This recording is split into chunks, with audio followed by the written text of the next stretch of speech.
Extras death, I am the son of Hades. अध्याय 381। Neo ने अपना निर्णय काफी जल्दी लिया। ये दोनों सर्वश्रेष्ठ होने चाहिए। उसने अपनी सफलता शुरू की। उसके चारों ओर की हवा शांत हो गई। उसके शरीर पर सफ़ेद लपटें उठने लगीं। उसने अपनी इच्छाशक्ति को इच्छाशक्ति पर लपेट लिया, जिससे विश्व ऊर्जा की एक बड़ी मात्रा पैदा हो गई। शक्तिशाली देवताओं की सफलताओं को रोकने और उनका सामना करने के लिए बनाया गया कक्ष हिलने लगा।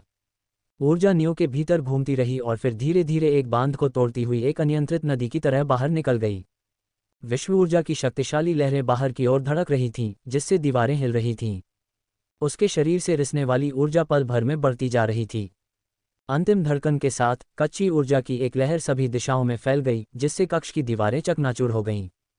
मलबा जमीन पर गिर गया और धूल का एक बादल कमरे में भर गया। कक्ष एक बहुत बड़ी इमारत के भीतर एक कंपार्टमेंट था। दीवारें खुद को चीख करने लगीं। नियो ने गहरी सांस ली और अपनी आंखें खोलीं। उसने अपनी मांसपेशियों को मोड़ा, अपनी नई मिली ताकत का परीक्षण किया। वह अपने अंदर बह रही अपार शक्ति को महसूस कर सकता था। यह मेरी पिछली सफलताओं से बिल्कुल अलग लगता है। नियो को लगा जैसे वह अपनी उंगली के एक झटके से किसी भी पैरागॉन को हरा सकता है। क्या ऐसा इसलिए था क्योंकि उसके पास शक्ति के 3 स्रोत थे, 2 गुण और उसका अपना उत्थान? मुझे लगता है कि मैं अब एक श्रेष्ठ व्यक्ति से लड़ सकता हूँ, उसने बुदबुदाया। हालांकि सबसे बड़ा बदलाव उसकी इंद्रियों में था।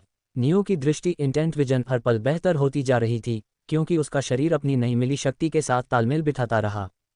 वह मलबे में सबसे छोटी छोटी बारीकियां देख सकता था। यही बात उसकी दूसरी इंद्रियों के लिए भी सच थी। स्वाद, गंध, श्रवण, ये सभी एक ऐसे स्तर पर विकसित हो रहे थे जिससे उसे ऐसा लग रहा था जैसे उसकी इंद्रियां अब तक सोई हुई थीं। धरती के भीतर दूर तक बहते पानी की ध्वनि उसके कानों तक पहुंची। स्थिति। उसके सामने एक पारदर्शी नीली स्क्रीन दिखाई दी। Neo Hargreaves. Rank, half step ascension. The world, closing square bracket. World core rank, NA। World energy rank, stage -1। आंकड़े, ताकत 5451 9998। गति 5567 11201। निपुणता 5765 10346। संविधान 5970 11019।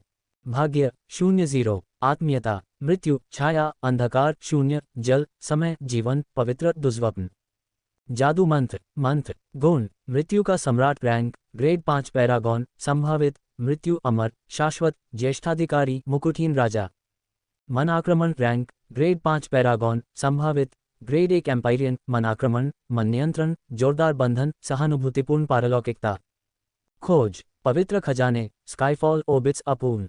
मेरे आंकड़े लगभग 2 गुने हो गए और मेरे गुणों की यह संभावितता क्या है? नियो को यह समझने में देर नहीं लगी कि संभावितता का क्या मतलब है। संभावितता वह उच्चतम रैंक है जिस तक कोई गुण पहुंच सकता है। उसने अपने विचारों को एक साथ जोड़ते हुए अपनी ठुड्डी पकड़ ली। चूंकि मैंने एनोमली #33 से माइंड इन्वेजन लिया था, जो स्टेज 0 की दुनिया में पैदा हुआ था, इसका मतलब है कि उसकी संभावना, दूसरे शब्दों में उसकी जीन सीमा, एम्पायरियन रैंक थी। उसने रुककर सोच समझकर अपनी ठुड्डी को रगड़ा। जहां तक एम्पायरियन रैंक की जीन सीमा होने के बावजूद पैरागॉन रैंक तक पहुंचने का सवाल है, तो यह लिंकलॉक के कारण होना चाहिए। यह मेरे गुणों को जोड़ता है। ऐसा लगता है कि मेरे मूल गुण की कोई सीमा नहीं है और इसने माइंड इन्वेजन को अपनी जीन सीमा को पार करने में मदद की होगी। उसने थोड़ा सिर हिलाया, यह महसूस करते हुए कि उसके अनुमान अधिकतर सही थे। एकमात्र चीज़ जो मुझे समझ में नहीं आ रही है वह यह है कि मौत के सम्राट की सीमा इतनी अधिक कैसे हो सकती है कि उसे प्रश्न चिन्ह के रूप में दिखाया गया है। उसके विचार अचानक बाधित हो गए। एक तेज दर्द उसके सिर में घुस गया। वह थोड़ा लड़खड़ाया और अपने सिर को पकड़ लिया। उसकी दृष्टि धुंधली हो गई क्योंकि संवेदना उसे अभिभूत करने की धमकी दे रही थी। दर्द उतनी ही तेजी से गायब हो गया जितनी तेजी से आया था, जिससे नियो भ्रमित हो गया। हल्के से हाँफते हुए वह सीधा हुआ। क्या बात है? नियो की आवाज़ धीमी हो गई क्योंकि उसने अपने आसपास की चीज़ों को नई स्पष्टता के साथ देखा। अपने नए गुण, सहानुभूतिपूर्ण पारलौकिकता के कारण नियो उन चीज़ों को महसूस कर सकता था जिन्हें उसने पहले कभी नहीं देखा था। उसकी नज़र विस्मय में चौड़ी हो गई क्योंकि रंगों के छोटे छोटे कण हवा में तैर रहे थे। उसे वे तत्व थे, वायु तत्व, हरे रंग की हल्की छाया, बेचैन जुगनू की तरह हवा में उड़ रहे थे। वे एक जगह पर रहने में असमर्थ लग रहे थे। उनकी हरकतें चंचल और अव्यवस्थित थीं, लगभग बच्चों जैसी। उसके नीचे का फर्श भी अलग नहीं था। धातु तत्व, लोहा, तांबा, मित्रिल तत्व टूटे हुए फर्श के भीतर मौजूद थे। अंतरिक्ष तत्वों के लिए नियो की भौहें सिकुड़ गईं। अंतरिक्ष तत्व ऐसे क्यों हैं? उसकी आंखें हवा में लटके हुए हल्के चांदी के कणों पर टिक गईं। वायु तत्वों के विपरीत अंतरिक्ष तत्वों के चांदी के कण स्थिर रहे। यही वह बात नहीं थी जिसने उसे भ्रमित किया। कभी कभी वायु और अंतरिक्ष तत्व ओवरलैप होते दिखाई देते थे, एक ही स्थान पर एक साथ कब्जा करते हुए। अंतरिक्ष और वायु तत्व जुड़े हुए हैं? नहीं, वे आपस में जुड़े हुए नहीं हैं, लेकिन वे एक ही स्थान पर कैसे मौजूद हैं? ये दो वस्तुओं को एक ही स्थानिक निर्देशांक में रखने जैसा था। ऐसा कुछ संभव नहीं होना चाहिए। वह आगे बढ़ा, सावधानी से अपना हाथ धूल के कणों की ओर बढ़ाया। वायु तत्व उसकी उंगलियों से गुजरे और अंतरिक्ष तत्व भी। वह उन्हें छू नहीं सका। जब नियो अपने आसपास की चीज़ों को स्कैन कर रहा था तो उसे कुछ हल्की आवाज़ें सुनाई देने लगीं। वे इतनी धीमी थीं कि उनका मतलब समझ में नहीं आ रहा था। जो कुछ उसने सुना उससे पता चला कि ये आवाज़ें समय की आवाज़ों और अंधेरे की आवाज़ों जैसी थीं, फिर भी उनमें कुछ अलग था। सबसे पहले मेरी दृष्टि बेहतर हुई। अब मेरी सुनने की शक्ति बढ़ गई है, नियो ने महसूस किया। इस सफलता ने उसकी इंद्रियों में असाधारण परिवर्तन ला दिए थे। उसका शरीर अभी भी उनके साथ तालमेल बिठा रहा था। उसने अपने बालों में हाथ फेरा जो पसीने से भीगे हुए थे। आखिरकार उसने अपने शरीर पर पसीने और काले दाग को देखा। हर बार सफलता ऐसी ही क्यों होती है? उसने अपनी उंगलियां चटकाईं और खुद को साफ करने के लिए वाटर एफिनिटी का इस्तेमाल करने की कोशिश की। उसके अंदर की विश्व ऊर्जा उसके दिव्य ऊर्जा कोर में प्रवेश कर गई। कोर के अंदर प्रतिध्वनि ने गैर तत्वीय विश्व ऊर्जा को जल तत्व संक्रमित विश्व ऊर्जा में बदल दिया। नियो ने अपनी आंखें बंद कर लीं। उसने इस प्रक्रिया को ध्यान से देखा। कोर के अंदर मौजूद जल तत्व उसके रक्त प्रवाह से होकर गुजरे और फिर उसकी हथेलियों पर मौजूद जादुई सर्किट के जरिए उसके शरीर से बाहर निकल गए। उसके हाथों में ठंडी बूंदें उभर आईं। नियो ने तत्वों की हर बारीकी, हर हरकत को देखा। फिर वह अपने शैडो स्पेस में पहुंच गया। माई वर्चुअल लाइब्रेरी एम्पायर पर एक्सक्लूसिव कंटेंट पढ़ें। उसने एक साधारण पानी की बोतल निकालने से पहले कुछ पल के लिए स्याही जैसा कालापन देखा। उसने बोतल को झुकाया जिससे पानी जमीन पर गिर गया। तरल फर्श की दरारों में जमा हो गया। नियो ने झुककर देखा। उसने अपने कोर द्वारा बनाए गए जल तत्वों की तुलना पानी में प्राकृतिक रूप से मौजूद तत्वों से की। दोनों जल तत्व एक जैसे हैं, लेकिन मेरे यांत्रिक लगते हैं। उसने जमीन पर पानी के कुंड पर हाथ बढ़ाया और भीतर प्राकृतिक तत्वों को महसूस किया। वे इधर उधर सुस्ता रहे थे जैसे पानी उन्हें खींच रहा था। मेरे तत्व केवल वही कर रहे हैं जो मैं उन्हें करने के लिए कह रहा हूं।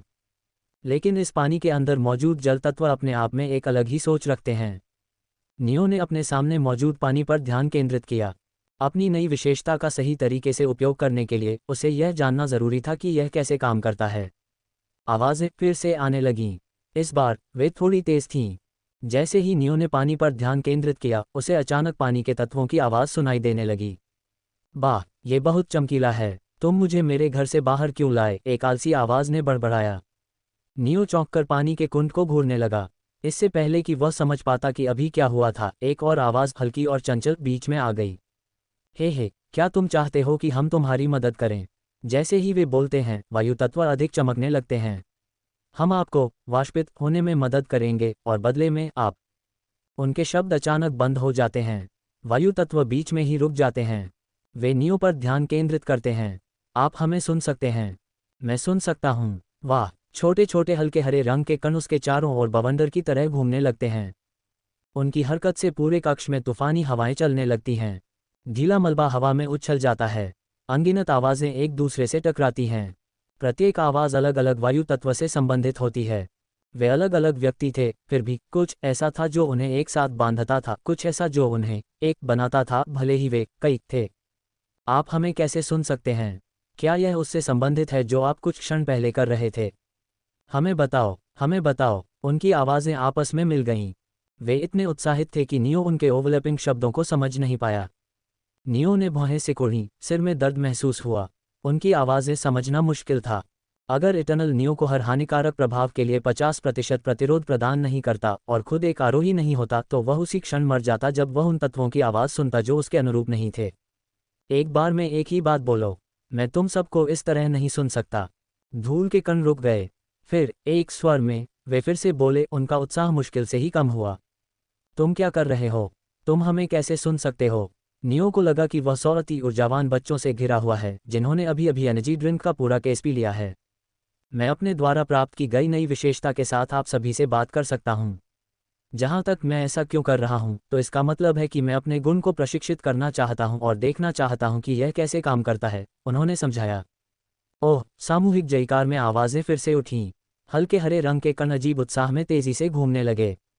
प्रशिक्षण, क्या आप कुछ दिलचस्प प्रशिक्षण करना चाहते हैं? दिलचस्प प्रशिक्षण, हाँ, हम आपको कुछ अच्छा सिखाएंगे।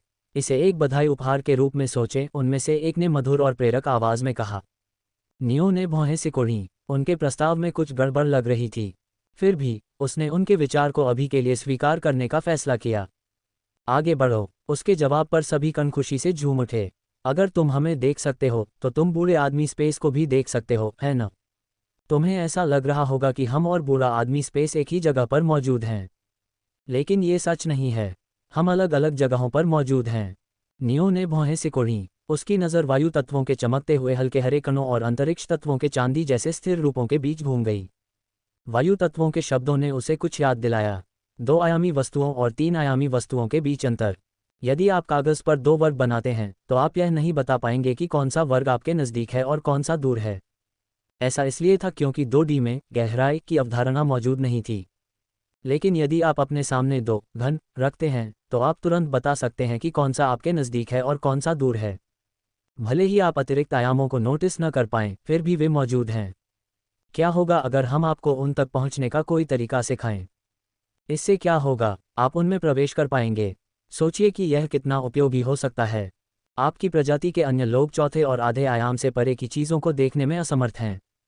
यदि आप उच्च आयामों तक पहुंच सकते हैं, तो दूसरों को ऐसा लगेगा कि आप हर बार जब आप आगे बढ़ेंगे तो गायब हो जाएंगे। ये सच होने के लिए बहुत अच्छा लग रहा था। नियो ने अपने संदेह को अपने तक ही सीमित रखा और वायु तत्वों को आगे बढ़ने का संकेत दिया। अभी के लिए, चलो इस चाल को आयामी बदलाव कहते हैं।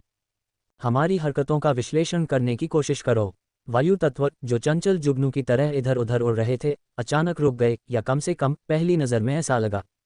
नियो ने अपनी आंखें सिकोड़ लीं, छोटे हल्के हरे रंग के कणों पर ध्यान केंद्रित किया जो बीच हवा में जमे हुए लग रहे थे। ये समझने में समय लगा कि क्या हो रहा था। वायु तत्वों ने चलना बंद नहीं किया था। वे चल रहे थे, लेकिन एक उच्च आयामी स्थान में। ये कागज़ पर एक वर्ग बनाने जैसा था। अगर वह कागज़ समतल के लंबवत दिशा में अंदर या बाहर की ओर चला जाता, अंदर या बाहर की ओर, तो परिवर्तन 2D परिप्रेक्ष्य के लिए अदृश्य हो जाता। गहराई वहाँ मौजूद नहीं थी। नियो और एयर एलिमेंटल्स के बीच भी यही हो रहा था। उसने उन्हें ट्रैक करने के लिए अपनी इंटेंट विजन पर जोर दिया।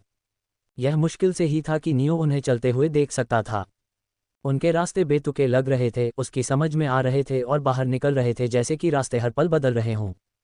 आखिरकार तुमने इसे महसूस कर लिया। अब कोशिश करो। धूल के कणों ने अपनी उड़ान फिर से शुरू कर दी। नियो के चारों ओर एक जीवंत, अराजक बवंडर की तरह चक्कर लगाया। उनकी हरकतों ने हवा में छोटी छोटी लहरें पैदा कीं। उन्होंने प्रत्येक की अलग अलग प्रशंसा की, हालांकि अलग अलग शब्दों को समझना मुश्किल था। नियो ने बाहरी विकर्षणों को अनदेखा किया और ध्यान केंद्रित किया।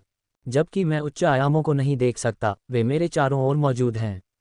आयामी बदलाव मुझे उन उच्च आयाम मार्गों में आगे बढ़ने की अनुमति देता है। किसी ऐसे व्यक्ति के लिए जिसने अपना पूरा जीवन 4.5 आयामों में अस्तित्व को समझने में बिताया हो, 5वें और उससे आगे कदम बढ़ाने का प्रयास करना धुएं को पकड़ने की कोशिश करने जैसा लगा। नियो ने वायु तत्वों की हरकतों की नकल करने की कोशिश की। हे, ये करना आसान नहीं है। वायु तत्वों के शब्द बीच में ही रुक गए क्योंकि नियो ने अचानक अपना हाथ इस तरह हिलाया कि उसे अजीब लगा। एक सामान्य व्यक्ति के दृष्टिकोण से उसका हाथ बिल्कुल भी नहीं हिला था। लेकिन वायु तत्वों ने इसे देखा। उसका हाथ परिचित 4.5 आयाम वाले स्थान में नहीं बल्कि उच्च आयामी क्षेत्र में स्थानांतरित हो गया था। ऐसा लगा जैसे कोई खाली स्थान उभर आया हो। उसने अपना हाथ उस स्थान में सरका दिया जिसे कोई और नहीं देख सकता था। तुमने कर दिखाया। हमने कभी नहीं सोचा था कि तुम इतनी आसानी से अंतराल में प्रवेश करना सीख जाओगे। यह असंभव होना चाहिए था, लेकिन वाह, तुमने कर दिखाया। गैप, यही वह आयाम है जिसे हर कोई देखता नहीं है। तुम्हारी प्रजाति के लिए 4.5 आयामों से ऊपर की कोई भी चीज़ उनकी धारणा के गैप में मौजूद होती है। और अब तुम गैप में प्रवेश कर सकते हो।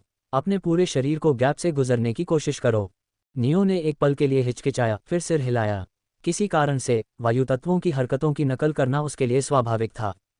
1 कदम, 2 कदम, माई वर्चुअल लाइब्रेरी एम्पायर में अपना अगला पड़ा हुआ पाएं। उसका पैर एक अदृश्य दहलीज को छू गया। उसने एक बदलाव महसूस किया, जैसे वास्तविकता में एक लगभग अगोचर झटका। वह गैप के अंदर था। हाँ, उसके अंदर एक झटकेदार सनसनी दौड़ गई। ऐसा लगा जैसे वह खाली जगह में फिसल गया हो, न कि उसमें चला गया हो। यह एहसास टेलीपोर्ट करते समय महसूस होने वाले बदलाव जैसा था, लेकिन इसमें वह स्वच्छ तरलता नहीं थी जिसका वह आदी था। इसके बजाय यह अव्यवस्थित महसूस हुआ। उसके चारों ओर की दुनिया अंधकार में हो गई। ये रात का अंधकार नहीं था, बल्कि एक दमनकारी अनंत शून्य था। उसका शरीर भारहीन महसूस कर रहा था, मानो वह अस्तित्व की अनगिनत परतों से गुजर रहा हो, प्रत्येक उसे गैप में और भी गहराई तक खींच रहा हो। हे, तुम्हें खुद को एक आयाम में लंगर डालना चाहिए। एयर एलिमेंटल्स की आवाज़ें गूंज उठीं। उनकी हंसी अंतहीन विस्तार में गूंज उठी। यदि तुम गैप में गिरते रहे तो कोई नहीं जानता कि तुम कहाँ समाप्त हो जाओगे। नियो का चेहरा एहसास होते ही जम गया। तो इसीलिए वे मुझे इतनी खुशी से पढ़ा रहे थे, ये कमीने। उसके आसपास का माहौल हिंसक रूप से बदल गया। एक क्षण वह विशाल महासागर में डूबा हुआ था और चमकती आंखों वाली एक विशालकाय मछली उसकी गहराइयों से उसे घूर रही थी। राक्षस की उपस्थिति ने नियो के दिल की धड़कन बढ़ा दी। अगले ही पल वह पूरी तरह से रंगीन कांच से बने एक जीवंत जंगल में था। पेड़ प्रिज्म की तरह चमक रहे थे, प्रकाश को रंगों के बहुरूपदर्शक में बदल रहे थे, और फूल हवा में लहराते हुए चटकने की आवाज़ कर रहे थे। नियो का शरीर अनियंत्रित रूप से गिरता रहा। उसे पता नहीं था कि वह कहाँ है या कहाँ जा रहा है। अचानक वह किसी ठंडी और ठोस चीज से टकराया। टक्कर उसके शरीर में गड़गड़ाहट की तरह हुई, जिससे उसकी सांस फूल गई। उसके नीचे का फर्श सख्त और ठंडा था। नियो के होठों से एक कराह निकली, क्योंकि वह खुद को सीधा करने के लिए संघर्ष कर रहा था। उसके सीने में दर्द भड़क उठा। उसने नीचे देखा और देखा कि उसकी शर्ट पर लाल रंग का दाग फैल रहा था। गिरने के बल से कुछ पसलियां टूट गई थीं और खून थूकते समय उसके मुंह में तांबे का स्वाद बना रहा। मैं कहाँ हूँ? उसकी आंखें अपने आसपास की चीज़ों को स्कैन कर रही थीं। ऊपर आसमान काले रंग का अंतहीन विस्तार था। उसके नीचे की ज़मीन ठंडे पत्थर से बनी थी। उसके घुटनों के चारों ओर एक मोटी सफ़ेद धुंध घूम रही थी। ये प्राकृतिक नहीं था, ऐसा लग रहा था कि यह जीवित है, उसे देख रहा है, अपने भीतर कुछ छिपा रहा है। और फिर उसने उन्हें देखा। मूर्तियाँ, अनगिनत मानव जैसी मूर्तियाँ धुंध में जमी हुई खड़ी थीं। वे विसंगति है 79 के समान दिखती हैं। उसने अपना सिर हिलाया, इस विचार को दूर करने की कोशिश करते हुए। मैं उस राक्षस के बारे में क्यों सोच रहा हूँ? ये मूर्तियाँ अलग हैं। सभी मूर्तियाँ एक ही दिशा में मुंह करके खड़ी थीं। नियो ने अपना सिर उठाया और आसमान की ओर देखा। सटीक रूप से कहें तो उसने उस बिंदु को देखा जहाँ से वह इस आयाम में आया था, एक अजीब सी दरार जो केवल उसे ही दिखाई दे रही थी। उसने अपनी इंद्रियों से इसकी जांच की। वह चीज़ एक तरफा रास्ता लगती है। मुझे लगता है मुझे कोई दूसरा रास्ता ढूंढना चाहिए। वह जिस रास्ते से गुजरा था उसे देखकर बेचैनी हो रही थी। उसका अपना आयाम, उसकी दुनिया, या जो भी उसे कहा जाए, बस एक कदम दूर था सचमुच। लेकिन वह वापस नहीं लौट सकता था, क्योंकि उसके पास आयामों के बीच जाने का कोई रास्ता नहीं था। अगर मुझे घर जाना है तो मुझे गैप में सही रास्ता ढूंढना होगा। उसने जो पिछला रास्ता चुना था वह एक तरफा टिकट था जो उसे इस विचित्र आयाम में ले गया। वह उसे वापस नहीं ले जा सकता था। अरे, मुझे पता है कि तुम मुझे सुन सकते हो, नियो ने पुकारा, एयर एलिमेंटल्स को संबोधित करते हुए उसकी दुर्दशा के लिए जिम्मेदार कमीने। जैसे ही उसने अपने आसपास हलचल महसूस की, उसकी आवाज़ धीमी हो गई। उसकी रीढ़ में ठंडक दौड़ गई। उसकी सहज प्रवृत्ति खतरे की चीख लगा रही थी। उसने इधर उधर देखा और हलचल का स्रोत पाया। भाड़ में जाओ। मूर्तियों ने अपना सिर उसकी ओर घुमाया। उनकी बेजान आंखें उस पर टिकी हुई थीं और उनके मुंह खुले हुए थे और वे कान फाड़ देने वाली चीख निकाल रहे थे। बाहर निकलो, बाहर निकलो, बाहर निकलो। उनके पत्थर के चेहरों पर खून के आंसू बहने लगे। फिर वे आगे बढ़ गए। कुछ मूर्तियां उस समय टुकड़े टुकड़े हो गईं जब उन्होंने भागने की कोशिश की। अन्य भयानक गति से आगे बढ़े, जो कि नियो ने पहले कभी नहीं देखा था। बाहर निकलो, बाहर निकलो। वे उसके पास पहुंचे और उनके पत्थर के हाथ उसके कपड़ों और अंगों को नोच रहे थे, उसे चीरने की कोशिश कर रहे थे। नियो ने जवाबी हमला किया, लेकिन वह जानता था कि यह बेकार है। उनमें से बहुत सारे थे और हर एक अस्वाभाविक रूप से मजबूत था। इससे भी बुरी बात यह थी कि वह महसूस कर सकता था कि पैरागॉन से भी अधिक शक्तिशाली लोग उसकी ओर दौड़ रहे हैं। उनसे लड़ना समय और ऊर्जा की बर्बादी है। मुझे वापस लौटने का रास्ता तलाशना होगा। ये जगह मूर्तियों से भरी हुई थी। अपने जबड़े को भींचते हुए नियो ने एक त्वरित निर्णय लिया। वह गैप के निकटतम प्रवेश द्वार की ओर मुड़ा। यहाँ से कहीं भी बेहतर है, उसने गैप में कदम रखते हुए सोचा। फिसलने की परिचित अनुभूति वापस आ गई। आयामों के माध्यम से लुढ़कते हुए उसका शरीर नियंत्रण खो बैठा। उसने खुद को स्थिर करने, अपनी हरकतों पर नियंत्रण पाने की कोशिश की, लेकिन कुछ भी काम नहीं आया। कुछ क्षण बाद वह एक और ठंडी, कठोर मंजिल पर जा गिरा। प्रभाव ने उसकी हड्डियों को हिला दिया, जो पहले से भी बदतर थी। खुद को ऊपर धकेलते हुए उसके होठों से एक कराह निकली। यह नियो के शब्द उसके गले में अटक गए। आयाम पिछले आयाम से अजीब तरह से मिलता जुलता था। अंधेरा आसमान, पत्थर का फर्श, धुंध और माई वर्चुअल लाइब्रेरी एम्पायर पर पढ़ना जारी रखें। मूर्तियाँ, अनगिनत मूर्तियाँ। रुको, ये मूर्तियाँ अलग हैं। उनके 2 पैर और 2 अंक थे। यहीं पर पिछली मूर्तियों के साथ समानता समाप्त हो गई। नई मूर्तियों में से कुछ बहुत बड़ी थीं। उनके सिर आसमान को छूते हुए लग रहे थे। अन्य छोटी थीं, जो मुश्किल से उसके घुटनों तक पहुंच रही थीं। उन सभी में एक बात समान थी, वे एक ही दिशा का सामना कर रहे थे। नियो ने चारों ओर देखा। वह चुप रहा, मूर्तियों को सचेत करने से बचने की कोशिश कर रहा था, लेकिन जैसे ही उसने एक कदम आगे बढ़ाया, उसकी इंद्रियां खतरे की चीखें लगाने लगीं। उनकी गर्दनें उसकी ओर झुक गईं। नियो के होश उड़ गए क्योंकि उनके मुंह अस्वाभाविक रूप से चौड़े हो गए, जो किसी भी मानवीय सीमा से बहुत दूर तक फैले हुए थे। उनमें से एक हड्डी कंपकंपा देने वाली चीख निकली, बाहर निकलो, बाहर निकलो। उनकी चीखें एक दूसरे के साथ गूंज रही थीं, हर गुजरते सेकंड के साथ तेज होती जा रही थीं। नियो ने इंतजार नहीं किया। वह बिना समय बर्बाद किए फिर से तेजी से गैप में घुस गया। आयामों के बीच से फिसलने की परिचित अनुभूति ने उसे घेर लिया। ये चक्कर और भारहीनता का एक भ्रमित करने वाला मिश्रण था। मुझे लगता है कि मैं इस बार बेहतर तरीके से चल सकता हूँ। उसे विश्वास था कि 2 प्रयासों के बाद वह अपनी हरकतों को नियंत्रित कर सकता है। लेकिन वह गलत था। जैसे ही उसने गैप में कदम रखा, वह फिसल गया। शून्य में अनियंत्रित रूप से गिरने की अनुभूति अप्रिय थी। ये 3 सेकंड तक चली, इससे पहले कि वह एक ठंडे, कठोर पत्थर के फर्श पर जोर से गिरे। हे भगवान, फिर से नहीं! कराहते हुए नियो ने खुद को ऊपर धकेला और अपने आसपास के वातावरण को देखा। वही अंधेरा आसमान, वही बेजान पत्थर का फर्श और अनगिनत मूर्तियां, सभी एक ही दिशा में मुंह करके खड़ी थीं। बस एक अंतर था, मूर्तियों का रूप बदल गया था। वे अब इंसानों जैसी नहीं दिखती थीं। उनमें 2 हाथ और 2 पैर भी नहीं थे, जो पिछले आयाम की हर मूर्ति में थे। कुछ की लंबी, सर्प जैसी पूंछ थी जो उनके नीचे कुंडलित थी, जबकि अन्य 3 पैरों पर खड़ी थीं। कुछ मूर्तियां जमीन से ऊपर भयावह रूप से तैर रही थीं। हर बार जब मैं गैप में फिसलता हूं तो मूर्तियां अपनी मानवता खोती हुई दिखती हैं। नियो को इस आयाम में आए 1 सेकंड से भी कम समय बीता था कि अचानक एक मूर्ति उसकी ओर झपटी।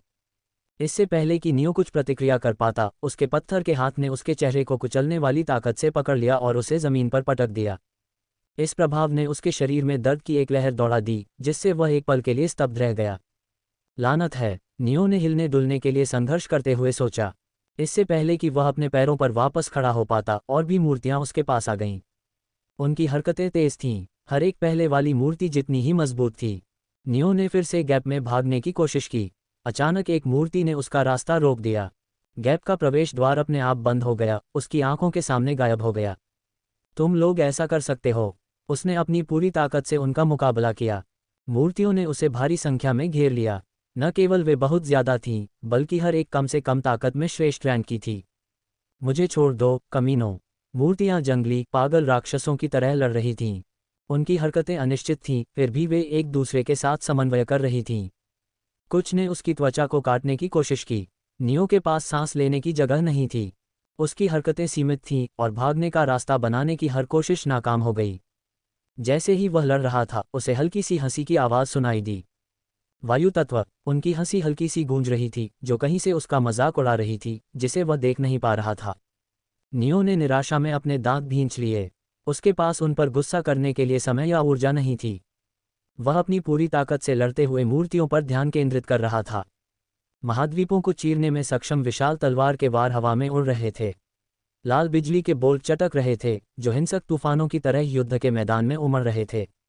नियो मूर्तियों को मारना जारी रखता था, चाहे वह कितनी भी मूर्तियों को नष्ट कर दे, और भी मूर्तियां उभरती थीं जो अनंत प्रतीत होती थीं।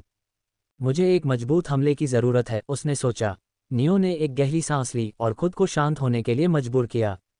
उसके आसपास की दुनिया पृष्ठभूमि में धुंधली हो गई, क्योंकि उसने विचलित करने वाली चीज़ों को अनदेखा कर दिया। पत्थर के टूटने की आवाज़, बिजली की चमक, मूर्तियों की लगातार चीखें।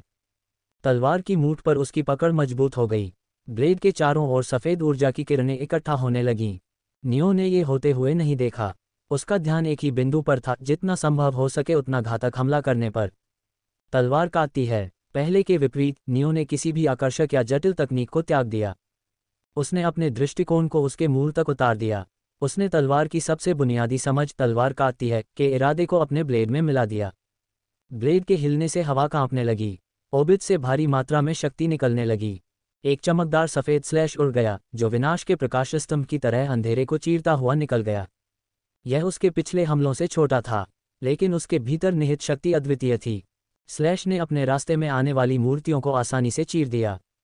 हमले की ताकत ने पत्थर के फर्श पर एक गहरा घाव छोड़ दिया, ऐसा कुछ जो उसके पिछले हमलों में से कोई भी पूरा नहीं कर पाया था। प्रश्न 5, तलवार का इरादा क्या है का संशोधन पूरा हो गया है क्योंकि उपयोगकर्ता ने तलवार का इरादा सफलतापूर्वक बनाया है।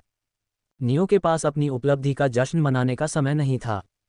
मूर्तियां अचानक उन्मत्त हो गईं, मानो वे उस शक्ति से सावधान थीं जो उसने छोड़ी थी। उन्होंने उसे खत्म करने की कोशिश की इससे पहले कि वह फिर से तलवार का इरादा इस्तेमाल कर सके।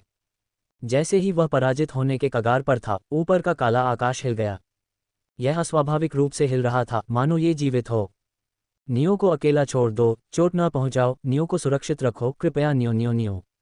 अंधेरे की आवाज़ें उसके दिमाग में गूंज रही थीं, हर शब्द के साथ तेज होती जा रही थीं। अंधेरा आकाश ज्वार की लहर की तरह टूटकर नीचे गिरा। इसने मूर्तियों को एक पल में कुचल दिया। प्रभाव ने फर्श पर एक शॉकवेव भेजी जिसने क्षण भर के लिए और मूर्तियों को उसके पास आने से रोक दिया। छाया से डार्कनेस एलिमेंटल्स उभरे। क्या तुम चोटिल हो? क्या तुम चोटिल हो? क्या तुम चोटिल हो? उनकी आवाज़ें ओवरलैप हो गईं। एयर एलिमेंटल्स के विपरीत, जो प्रत्येक अलग अलग व्यक्तित्व के साथ बोलते थे, डार्कनेस एलिमेंटल्स ने एक ही शब्द को बार बार दोहराया, जैसे कि एक टूटा हुआ टेप रिकॉर्डर। उनके बोलने के अस्थिर तरीके के बावजूद, नियो उनकी आवाज़ में एक वास्तविक चिंता महसूस कर सकता था। Call the space, space can help you. Come out space, help neo, help neo. नहीं। अचानक एक और आवाज़ आई। ये शांत और संयमित थी। Help him, help him, help him. Darkness elementals ने विनती की। मुझे क्यों करना चाहिए? शांत स्वर ने उत्तर दिया।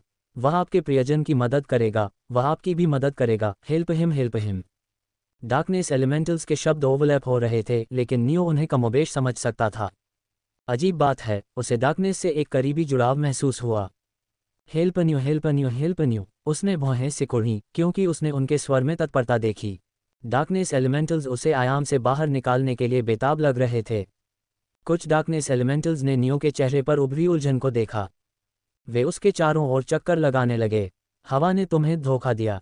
तुम निषिद्ध भूमि में हो। जल्दी से चले जाओ, या वह तुम्हें नोटिस करेगा। बच्चे। अंतरिक्ष तत्वों की शांत आवाज़ नियो के कानों में गूंज उठी, जो अस्त व्यस्त फुसफुसाहट को काट रही थी। क्या तुम अंधेरे के कहे अनुसार करोगे और मेरे प्रियजन की मदद करोगे? अनगिनत सवाल नियो के दिमाग में अंतहीन ज्वार की तरह उमड़ पड़े। प्रियजन कौन था? वह कौन था जिसने अंधेरे तत्वों को इतना भयभीत कर दिया? नियो के पास तत्वों से सवाल करने का समय नहीं था। बाहर की मूर्तियां अंधेरे की बाधा को तोड़ने लगीं। उनके हमलों से बाधा पर मकड़ी के जाले की तरह दरारें फैल गईं। ठीक है, उसने कहा, एक पल में अपना फैसला सुनाते हुए। बहुत अच्छा, अंतरिक्ष तत्वों ने जवाब दिया। नियो ने पलकें झपकाईं।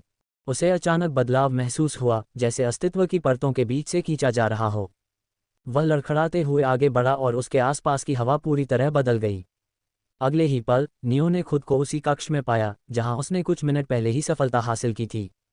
दीवारों की मरम्मत पूरी हो चुकी थी और उसने जो पानी गिराया था वह अभी भी जमीन पर था। एक पल के लिए नियो ने सवाल किया कि क्या ऐसा कुछ हुआ भी था। अगर उसके कपड़ों का कपड़ा फटा न होता और उसके शरीर पर गहरे घाव न होते तो शायद उसे लगता कि यह सब एक भ्रम था। नियो ने एक लंबी सांस छोड़ी। वह ठंडे पत्थर के फर्श पर गिर गया। जैसे ही उसे पिछले कुछ मिनटों की याद आई, उसकी छाती जोर से ऊपर नीचे होने लगी।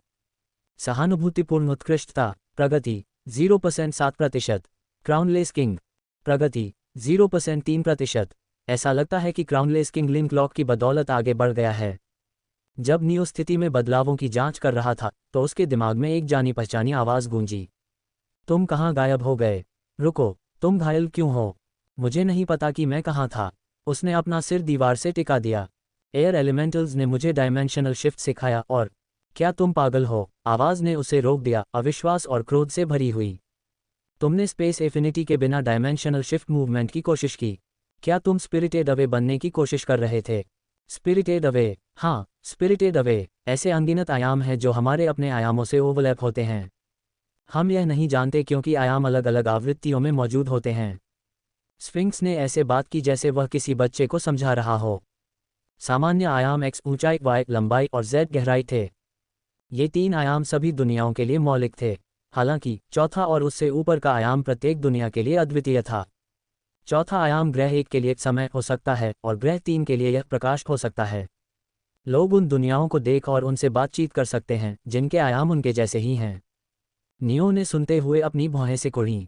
विभिन्न आयामों के बीच घूमना तभी संभव है जब आपके पास उन आयामों को समझने के लिए स्थानिक बोध हो। लेकिन गैप में प्रवेश करने के बाद खो जाना उनके लिए भी आम बात है। सिर्फ उच्च स्थान आत्मीयता महारत हासिल करना ही पर्याप्त नहीं है। स्फिंक्स की आवाज़ में तत्परता और दबी हुई जलन भरी हुई थी। तो फिर मैं ऐसा क्यों कर सकता था? यही मैं जानने की कोशिश कर रहा हूँ। आपके पास अंतरिक्ष आत्मीयता नहीं है। इसके बिना आपके पास स्थानिक बोध नहीं हो सकता। आपके लिए आयामी बदलाव असंभव होना चाहिए। शायद ऐसा इसलिए था क्योंकि मैंने वायु तत्वों की हरकतों की नकल की थी। स्पेस परसेप्शन न होना और स्पेस परसेप्शन होना गैप में प्रवेश करने जैसा ही है, जैसे एक बहरे व्यक्ति और एक सामान्य व्यक्ति के बीच बातचीत। स्वाभाविक रूप से किसी बहरे व्यक्ति के लिए कठिनाई बहुत अधिक थी, या ऐसा नियो का मानना था। और बस इतना ही। क्या तुम मेरे साथ मजाक कर रहे हो? मुझे नहीं लगता कि हम एक दूसरे के साथ मजाक करने के लिए इतने करीब हैं। स्फिंक्स चुप हो गया। नियो समझ सकता था कि वह अपने शब्दों को समझने की कोशिश कर रहा था। उसने पहली बार स्फिंक्स को इस तरह से संयम खोते हुए देखा था। ऐसा लगता है कि आयामों में खो जाना और वापस आना बहुत दुर्लभ है, नियो ने महसूस किया।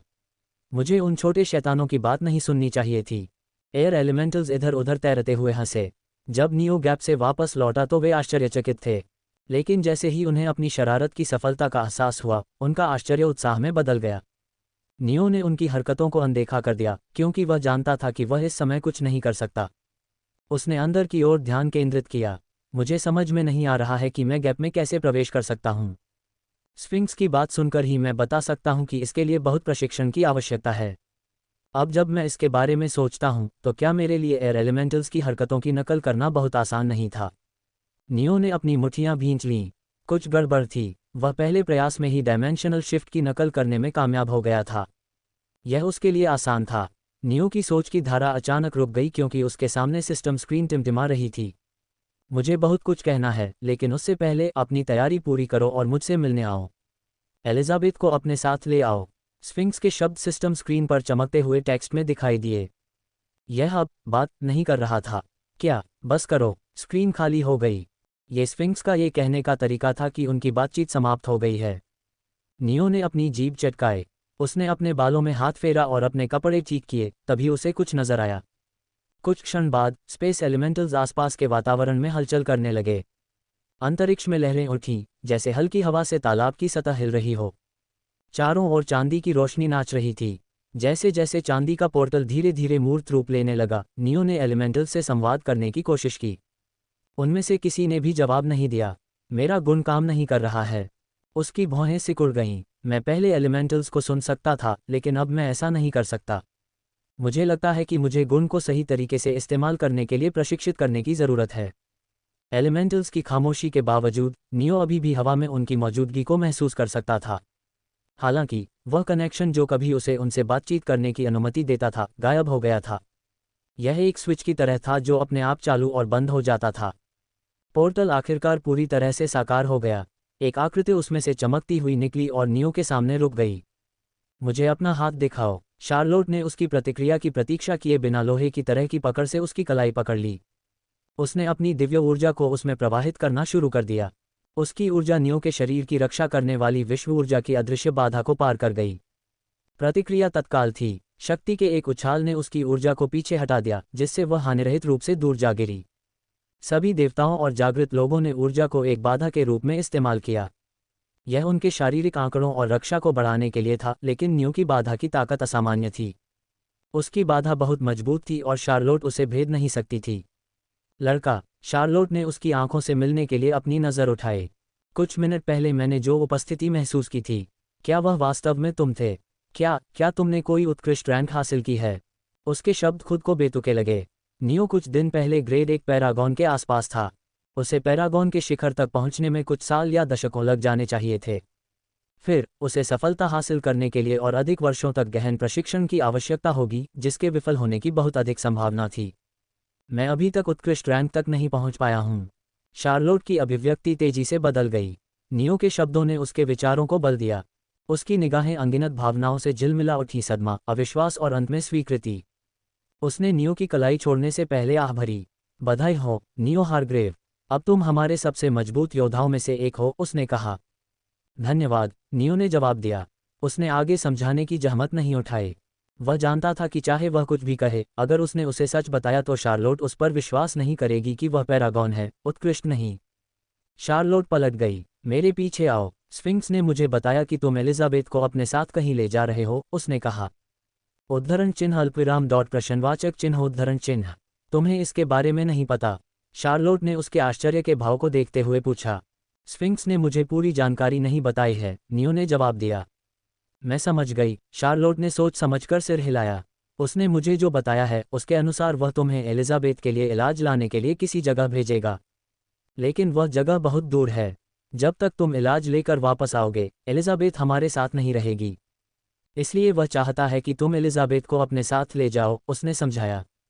और तुम्हें इससे कोई परेशानी नहीं है। क्या होगा अगर मैं इलाज ना पा सकूं और इसके बजाय एलिजाबेथ को और ज्यादा खतरे में डाल दूं? एक तो सब कुछ बहुत सुविधाजनक लग रहा था। ऐसा लग रहा था जैसे स्फिंक्स का कोई और लक्ष्य था जिसके लिए वह एलिजाबेथ को नियो के साथ भेज रहा था। स्फिंक्स ने मेरे लिए जो भी काम रखा है वह खतरनाक लगता है।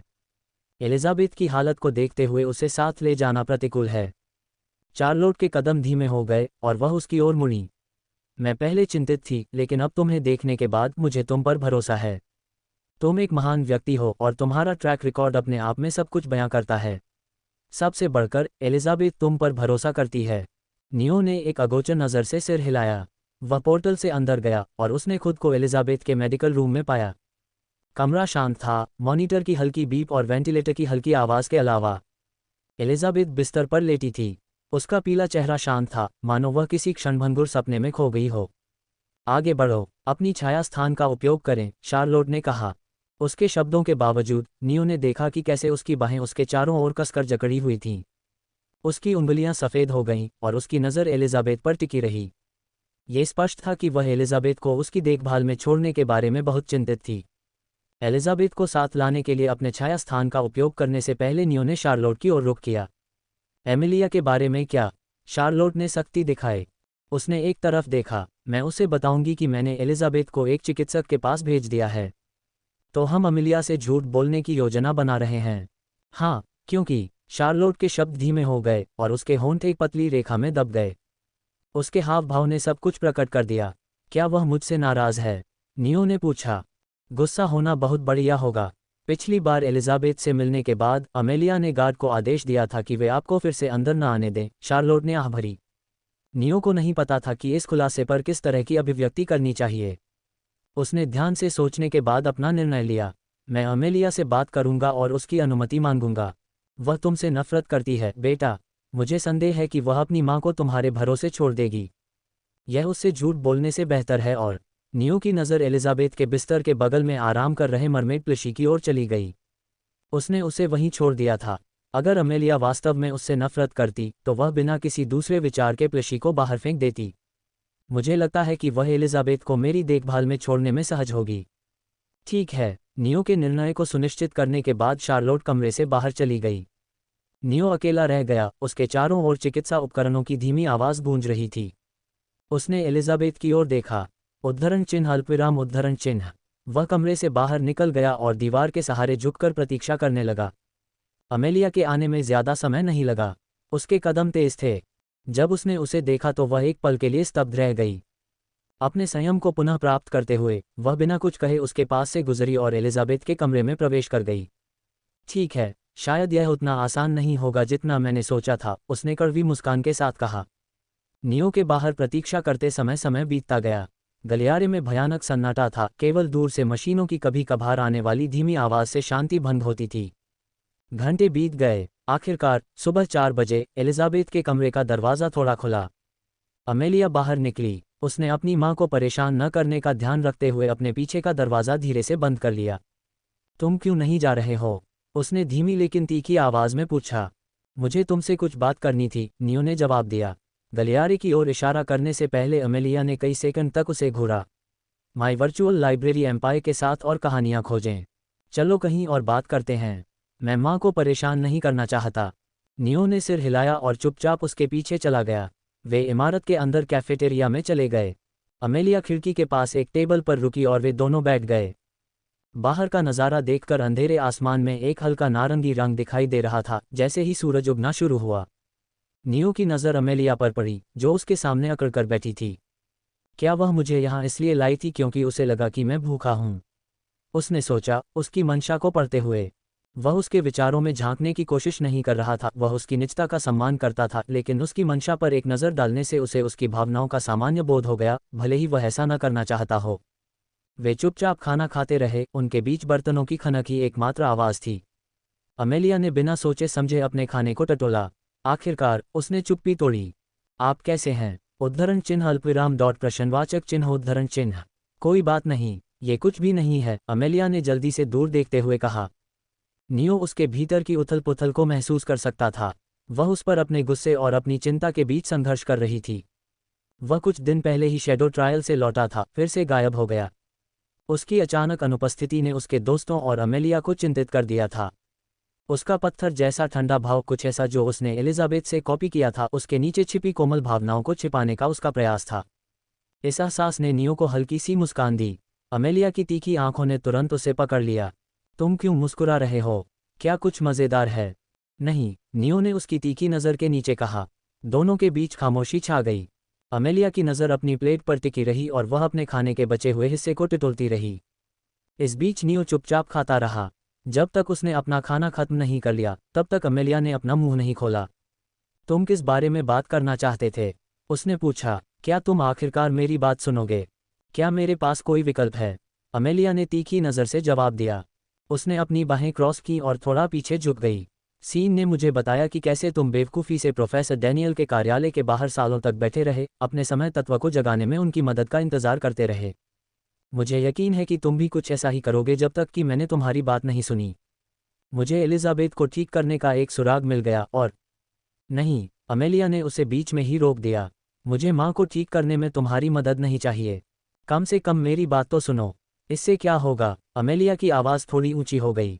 मैं अब तुम पर भरोसा नहीं कर सकती। तुम ही कारण हो कि माँ ऐसी हैं, क्योंकि तुमने खुद कुछ करने का फैसला किया और इसके लिए माँ का इस्तेमाल किया। उसके हाथ मुट्ठी में बंद हो गए। जैसे ही उसने अपनी सांसों को स्थिर करने की कोशिश की, उसकी छाती ऊपर नीचे हो रही थी। वह स्पष्ट रूप से उस पर चिल्लाने से खुद को रोक रही थी। नियो की नज़र नर्म पड़ गई। अमेलिया, मुझे पता है कि मैंने गलती की है। यह ऐसी चीज़ है जिसे माफ़ नहीं किया जा सकता, लेकिन कृपया मुझे एक और मौका दें। नियो को एलिजाबेथ और अमेलिया दोनों की परवाह थी। यही कारण था कि वह एलिजाबेथ को बचाने की कोशिश कर रहा था और इसीलिए उसने अमेलिया की अनुमति के बिना उसे नहीं ले जाया। मैं अपनी गलतियों को सुधारना चाहता हूँ। अपनी गलतियों को क्या करके सुधारें? अब आपके पास किस तरह की शानदार योजना है? मुझे यकीन है कि यह फिर से कुछ बेहद खतरनाक होगा। नियो स्फिंक्स के साथ अपने सौदे का खुलासा करने ही वाला था कि तभी स्क्रीन उसके सामने आ गई। किसी को नहीं पता होना चाहिए कि तुम मेरे लिए काम करते हो।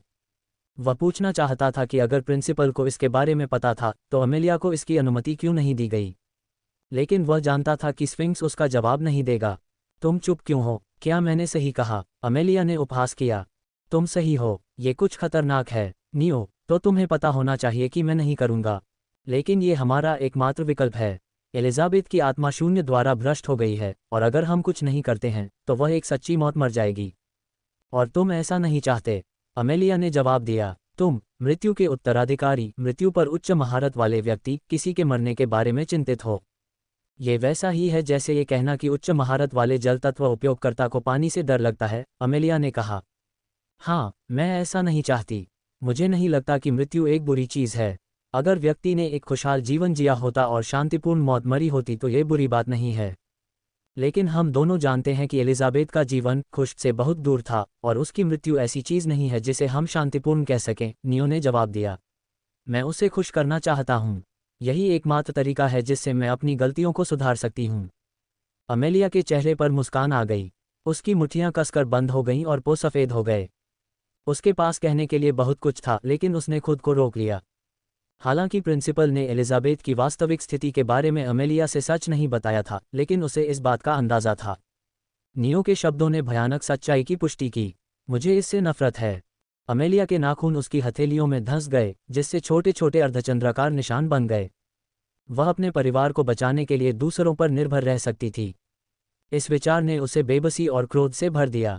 अमेलिया, जो चाहो करो। अमेलिया उठ खड़ी हुई और कैफेटेरिया से बाहर चली गई। उसके कदम तेज लेकिन भारी थे। उसके कंधों में हल्का कंपन उसकी आंतरिक भावनाओं को प्रकट कर रहा था। नियो कुछ सेकंड के लिए बैठा रहा, फिर वह खड़ा हो गया। बर्बाद करने के लिए कोई समय नहीं था। एलिजाबेथ के पास जीने के लिए ज्यादा समय नहीं था। एलिजाबेथ को बचाने के बाद वह अमेलिया के शब्दों के बारे में सोच सकता था। उसने एलिजाबेथ को सावधानी से अपने शैडो स्पेस में रखा। छायादार तंतुओं ने उसे घेर लिया और उसे अपने छिपे हुए डोमेन की सुरक्षित सीमा में खींच लिया। स्फिंक्स से मिलना उसका अगला कदम था। तुमने बहुत समय लिया, वह समय जो हमारे पास तुम्हारे पास नहीं है, स्फिंक्स ने नियो के कक्ष में प्रवेश करते ही कहा। कक्ष विशाल और अंधेरा था। हमेशा की तरह बीच में एक मेज रखी थी और 2 कुर्सियां थीं। बिना चेहरे वाले शरीर में स्फिंक्स ने पहली कुर्सी पर कब्जा कर लिया। तुम्हारा क्या मतलब है? नियो ने पूछा, हालांकि वह जानता था कि स्फिंक्स किस बारे में बात कर रहा था। एलिजाबेथ 20 दिनों में मर जाएगी। मैं उसे कैसे बचाऊं? ये कहने का उसका तरीका था कि उसने स्फिंक्स के अनुरोध को स्वीकार कर लिया है। पहले आपके कार्य के बारे में बात करते हैं। स्फिंक्स ने अपनी उंगलियां चटकाईं। ध्वनि कक्ष में गूंज उठी और हवा में एक विशाल 3D होलोग्राम दिखाई दिया। होलोग्राम ने भविष्य के एक दृश्य को दर्शाया, सर्वनाश, जहां रक्त सागर से राक्षसी जीव, रक्त जानवर, ल्यूमिनेरा महाद्वीप पर हमला करते हैं। मैंने तुमसे कहा था कि ये राक्षस रक्त सागर से नहीं बल्कि किसी दूसरी जगह से आते हैं। क्या तुम्हें याद है? मुझे याद है, ये राक्षस रक्त सागर पर मौजूद किसी दूसरी दुनिया से आते हैं, स्फिंक्स ने समझाया। रक्त सागर कई दुनियाओं और आयामों में मौजूद है, ऐसा हर कोई सोचता है। लेकिन यह इसके विपरीत है। ब्लड सी पर कई दुनियाएं और आयाम तैरते हैं। हमारी दुनिया भी उन्हीं दुनियाओं में से एक है, अंडरवर्ल्ड भी, स्फिंक्स ने कहा। मुद्दे पर आओ, काम क्या है? मुझे संदेह है कि तुम चाहते हो कि मैं जाकर उन राक्षसों से लड़ूं। तुम चाहो तो ऐसा कर सकते हो, स्फिंक्स ने कंधे उचका दिए। आखिरकार, अगर तुम उन राक्षसों को नहीं हराओगे तो कुछ सालों में ब्लड सी युद्ध हो जाएगा और महाद्वीप विनाश के कगार पर पहुंच जाएगा। नियो ने भौहें सिकोड़ी। स्फिंक्स के बात करने के तरीके ने बहुत कुछ कह दिया। महाद्वीप का विनाश उसके लिए मायने नहीं रखता था। हजारों ब्लड बीस्ट्स आक्रमण करेंगे। अगर ब्लड सी युद्ध होता है, जैसा कि मूल समय रेखा में हुआ था, तो ल्यूमिनेरा गिर जाएगा। ल्यूमिनेरा के पास मुश्किल से 100 श्रेष्ठ देवता थे। आक्रमणकारी रक्त जानवरों में सबसे कमजोर पैरागॉन थे और वे तोप के चारे थे। मुख्य बल में श्रेष्ठ रैंक के राक्षस शामिल थे। आपका काम विश्वकोर को वश में करना है और उसके विश्वकोर को मेरे पास लाना है। नियो ने भ्रमित होकर पलकें झपकाईं। उसे आश्चर्य हुआ कि क्या उसने स्फिंक्स को गलत सुना है। क्या आप वही दोहरा सकते हैं जो आपने अभी कहा? आपको उस दुनिया में जाना होगा जहां से राक्षस आएंगे, उस दुनिया के विश्वकोर को वश में करें और उसे मेरे पास लाएं। नियो ने होलोग्राम में राक्षसों को देखा और फिर स्फिंक्स को देखा। क्या तुम पागल हो? अगर यह ऐसी दुनिया है जिसमें इतनी शक्तिशाली इकाइयां हैं, तो ये स्टेज 2 या शायद स्टेज 3 भी होनी चाहिए, और स्टेज 3 की दुनिया में फैबल्ड रैंक के प्राणी होंगे। स्फिंक्स ने अपने शब्द पूरे किए। इसलिए मैं तुम्हें भेज रहा हूं। तुम्हारे पास कार्य पूरा करने की सबसे अधिक संभावना है। लेकिन चिंता मत करो, तुम्हें मदद मिलेगी और इस बात की कोई गारंटी नहीं है कि उस जगह पर फैबल्ड रैंक के प्राणी हैं, स्फिंक्स ने कहा। हाँ बिल्कुल, नियो ने अपनी आंखें घुमाईं। शैडो वर्ल्ड ने उसे जो बातें सिखाईं, उनमें से एक ये थी कि अगर कुछ बुरा हो सकता है तो वह होगा। क्या उस दुनिया में प्रसिद्ध रैंक के प्राणी हो सकते हैं? हाँ, वे निश्चित रूप से वहां थे, और वे अपने वर्ल्ड कोर की रक्षा के लिए सब कुछ करेंगे। स्फिंक्स ने नियो के प्रहार को अनदेखा कर दिया। उसे पता था कि नियो ने कार्य स्वीकार कर लिया है और उसके पास इसे पूरा करने के अलावा कोई विकल्प नहीं है। एवरविच वायलेट फूल वह है जो आपको एलिजाबेथ को बचाने के लिए चाहिए, स्फिंक्स ने खुलासा किया। एक फूल। नियो की भौहें सिकुड़ गईं। इतनी नाजुक चीज के पास एलिजाबेथ के जीवन की कुंजी होने का विचार लगभग बेतुका लग रहा था। हाँ, एवरविच वायलेट के बारे में कहा जाता है कि वह किसी को भी अमर बना सकती है। अभी भी बहुत से महान देवता इसकी खोज कर रहे हैं। फूल एलिजाबेथ के शून्य भ्रष्टाचार को शुद्ध करेगा और उसे ठीक करेगा, स्फिंक्स ने कहा। मुझे लगता है कि फूल उस दुनिया में है। नहीं, यह मेरे पास है। स्फिंक्स ने अपना हाथ बढ़ाया और अपनी स्थानिक जेब से एक फूल निकाला। इसकी कसकर बंद की गई नीलकली एक फीकी, अलौकिक चमक के साथ धड़क रही थी। इसकी सुंदरता के बावजूद इसमें कुछ अधूरापन महसूस हुआ। तुम इसे ले सकते हो। इससे तुम्हारा वह समय बचेगा जो तुम इसे खोजने में बर्बाद करते। स्फिंक्स ने फूल फेंका। ये हवा में तैरता हुआ नियो के हाथ में धीरे से उतरा। उसने इसका अध्ययन किया। वह फूल अभी तक नहीं खिला है। इसे खिलने के लिए मृत्यु, अंधकार, समय, जीवन, पवित्र और शून्य तत्वों से भरे वातावरण की आवश्यकता होती है। आप उन्हें हमारे महाद्वीप, दुनिया या अंडरवर्ल्ड में नहीं पाएंगे। स्फिंक्स ने आगे कहा, मेरा एक जल्लाद सदियों से उस दुनिया में है। यह उसकी बदौलत था कि आकाशिक रिकॉर्ड रक्त सागर युद्ध की भविष्यवाणी कर सकता था। उसके पास एक ऐसी क्षमता है जो उसे तत्वों में हेरफेर करने की अनुमति देती है। वह उस फूल को खिलने और एलिजाबेथ को बचाने का आपका एकमात्र तरीका है। नियो चुप रहा। अंदर ही अंदर वह सोच रहा था कि क्या वह अपने गुण का उपयोग एवरविच वायलेट को खिलने के लिए कर सकता है। स्फिंक्स को मेरे गुण के बारे में पता होना चाहिए। अगर यह कुछ नहीं कह रहा है तो इसका मतलब है कि मेरे लिए 20 दिनों में उस स्तर तक पहुंचना असंभव है। भले ही नियो उस स्तर तक पहुंच जाए, लेकिन ल्यूमिनेरा पर शून्य तत्वों की कमी से जुड़ी समस्या बनी रहेगी। केवल शून्य खिड़कियां और महाद्वीप के नीचे हड्डियों के आसपास के क्षेत्र में शून्य तत्व होंगे। लेकिन अगर मैं वहां जाता हूं तो मैं उस दुनिया में नहीं जा पाऊंगा जहां स्फिंक्स मुझे ले जाना चाहता है। मेरे पास दोनों जगहों पर जाने के लिए पर्याप्त समय नहीं है। मैं या तो नीचे जा सकता हूं और सब कुछ जोखिम में डाल सकता हूं। उम्मीद करता हूं कि मुझे अपने सहानुभूतिपूर्ण पारलौकिकता में इतनी महारत हासिल हो जाए कि मैं एवरविच वायलेट को खिलने में सक्षम बना सकूं। या मैं वहां जा सकता हूं जहां स्फिंक्स मुझे ले जाना चाहता है और उम्मीद करता हूं कि जिस आदमी के बारे में उसने मुझे बताया था वह फूल को खिलने में मदद करेगा। नियो ने अपने विकल्पों के बारे में सावधानी से सोचा। सबसे अच्छा विकल्प इस जल्लाद आदमी से मिलना है। मैं वहां जाते समय अपने गुण का प्रशिक्षण लूंगा। अगर मैं उससे मिलने से पहले अपने गुण में पर्याप्त महारत हासिल कर लेता हूं तो मैं खुद फूल खिलने के लिए शून्य तत्वों का उपयोग कर सकता हूं। अगर नहीं तो मैं उस आदमी का उपयोग कर सकता हूं। यह कोई समस्या नहीं होनी चाहिए क्योंकि ऐसा लगता है कि वह स्फिंक्स को जानता है। नियो की भौहें तन गईं। फिर भी ये सोचना कि मेरे अलावा किसी और के पास तत्वों से बातचीत करने की क्षमता थी। नियो एक और व्यक्ति को जानता था जिसके पास ऐसी ही क्षमता थी। केन की मंत्रों का उपयोग करने की क्षमता इस तथ्य के कारण काम करती थी कि वह तत्वों से दोस्ताना तरीके से बात कर सकता था। ये केन का गुण था। इसके बारे में सोचने से उसे केन के अंत की याद आ गई। नियो का मूड खराब हो गया। जब वह विचारों में डूबा हुआ था तो स्फिंक्स ने उसकी चुप्पी को भ्रम समझ लिया। उसने अपने शब्दों को फिर से समझाया, इस बार अधिक विस्तार से। आकाशिक रिकॉर्ड सर्वज्ञ नहीं है। इसमें कई खामियां हैं।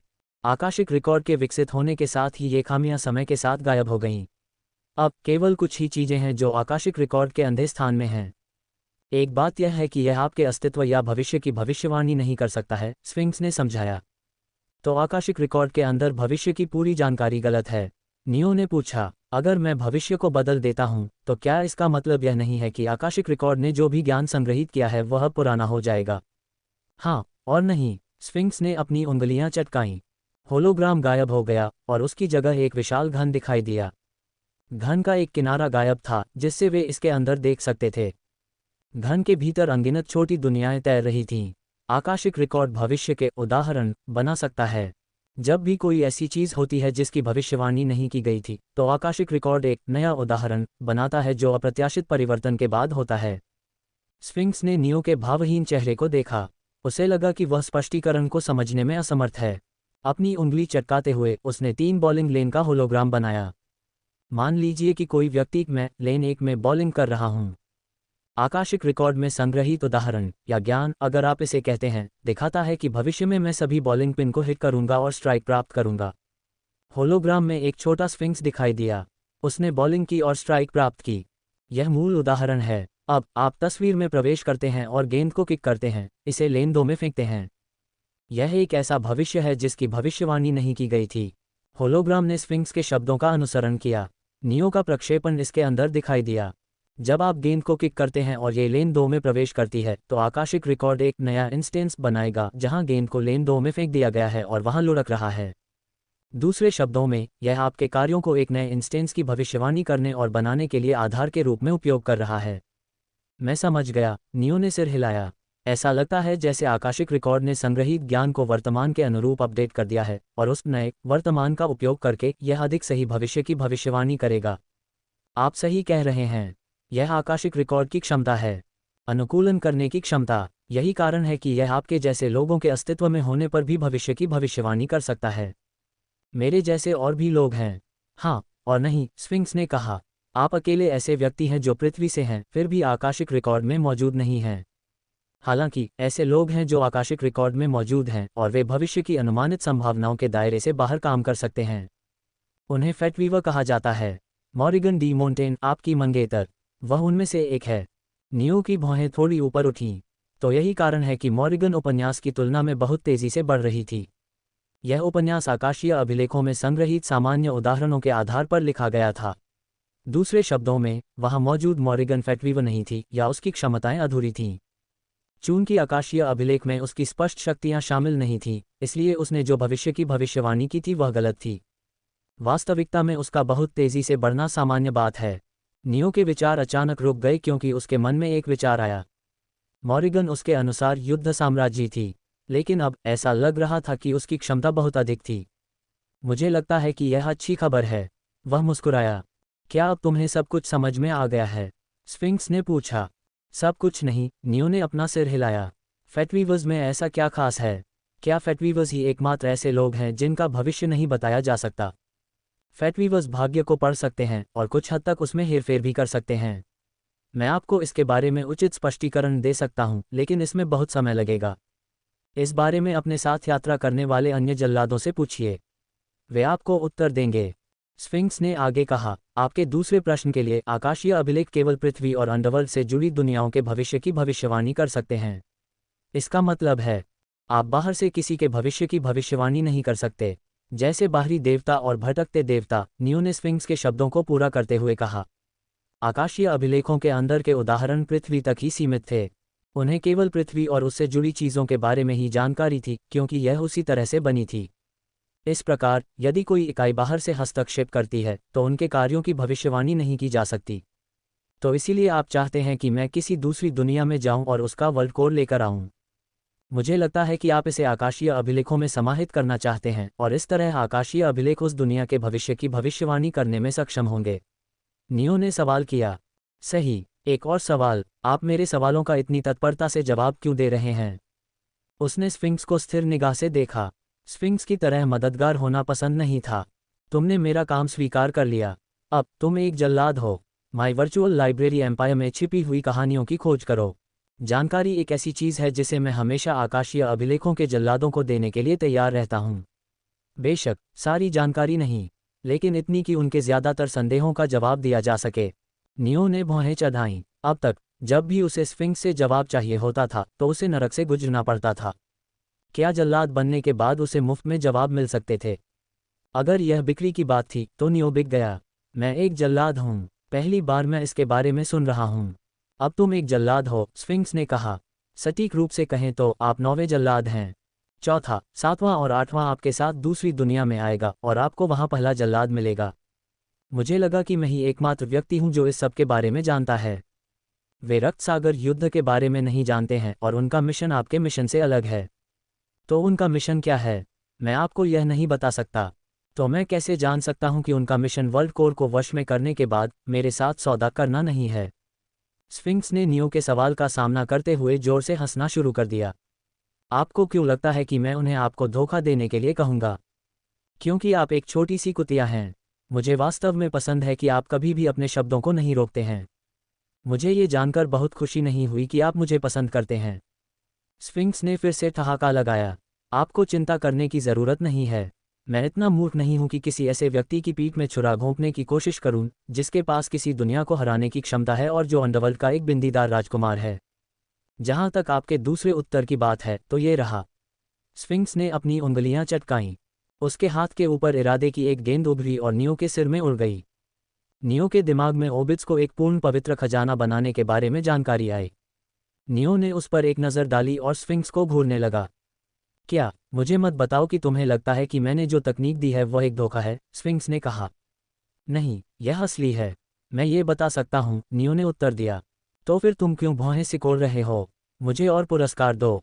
क्या पुरस्कार? मुझे और दो। तुम्हें सच में नहीं लगता कि तुमने मुझे जो दिया है वह इस कार्य के लिए पर्याप्त है ना? मुझे दूसरे ग्रह पर जाना है, वहाँ के प्राणियों से अकेले ही लड़ना है और उनमें से बहुत से संभवतः मुझसे उच्च रैंक के हैं। फिर मुझे वर्ल्ड कोर को वश में करना है। ये सब बिना बताए ही है कि मुझे एक फैबल्ड रैंक वाले प्राणी का सामना करना पड़ सकता है। वे एक साल्टिड से सिर्फ एक रैंक ऊपर हैं, लेकिन मुझे लगता है कि हम दोनों जानते हैं कि वे किस तरह के राक्षस हैं।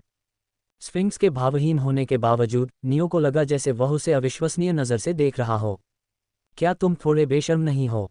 मैंने तुम्हें एवरविच वायलेट जैसा एक पौराणिक फूल दिया था, उसके बाद इनाम मांग रहे हो। एक फूल के खिलाफ एक दुनिया। मुझे यह उचित सौदा नहीं लगता। यह उचित सौदा है। मेरी मदद से तुम एलिजाबेथ को बचा पाओगे। मुझे एलिजाबेथ को बचाने के लिए वास्तव में तुम्हारी मदद की ज़रूरत नहीं है। मैं अंडरवर्ल्ड के लिए एक पोर्टल खोल सकता हूँ, उसे वहां ले जा सकता हूँ और पवित्र आत्मीयता वाले ग्रिम रीपर से उसके भ्रष्टाचार से निपट सकता हूँ, नियो ने कहा। आप ऐसा नहीं कर सकते, स्फिंक्स ने उपहास किया। किसी जीवित प्राणी की मदद करना अंडरवर्ल्ड के नियमों के विरुद्ध होगा और ग्रिम रीपर से उनकी शक्तियां छीन ली जाएंगी। आप सही कह रहे हैं, लेकिन आप जानते हैं क्या? नियो ने मुस्कुराते हुए कहा। अगर मैं उनसे ऐसा करने के लिए कहूँगा तो वे खुशी खुशी ऐसा करेंगे। इसके अलावा उनकी शक्तियां छीन ली जाएंगी। मुझे बस एक ग्रिम रीपर चुनना है जो सेवानिवृत्त होने वाला है। ग्रिम रीपर के पद से हटने के बाद वे किसी भी तरह से अपनी शक्तियां खो देंगे, इसलिए वे मेरी मदद करने में संकोच नहीं करेंगे।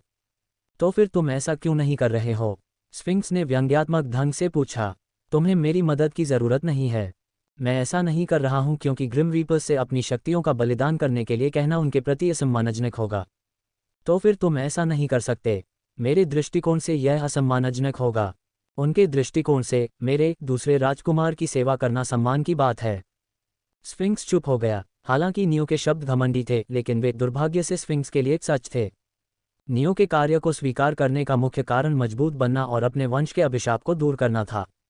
दूसरा कारण यह था कि वह एलिजाबेथ की मदद करने के लिए ग्रिम रीपर्स को पीड़ित नहीं करना चाहता था। एक जीवन के बदले दूसरा जीवन देना उसका लक्ष्य नहीं था। बेशक उसने स्फिंक्स को यह नहीं बताया। उसने स्फिंक्स को यह विश्वास दिलाया कि वह एलिजाबेथ को बचाने के लिए ग्रिम रीपर्स का उपयोग करेगा, भले ही वह ऐसा नहीं करेगा। ठीक है, स्फिंक्स ने स्पष्ट रूप से नाखुश होकर कहा। आपको किस इनाम की आवश्यकता है? भविष्य, नियो ने बिना किसी हिचकिचाहट के उत्तर दिया। स्फिंक्स ने अपने शब्दों के बारे में सोचा। अंत में उसके पास कोई और विकल्प नहीं था। ठीक है, आप किसका भविष्य जानना चाहते हैं? माँ और पिताजी के वर्तमान पुनर्जन्म का भविष्य मैं जानना चाहता हूँ। जब नियो ने स्फिंक्स की उलझन भरी नज़र देखी तो उसने बोलना बंद कर दिया। वर्तमान पुनर्जन्म? स्फिंक्स ने आश्चर्य से भरे स्वर में पूछा। स्फिंक्स पुनर्जन्म के बारे में नहीं जानता।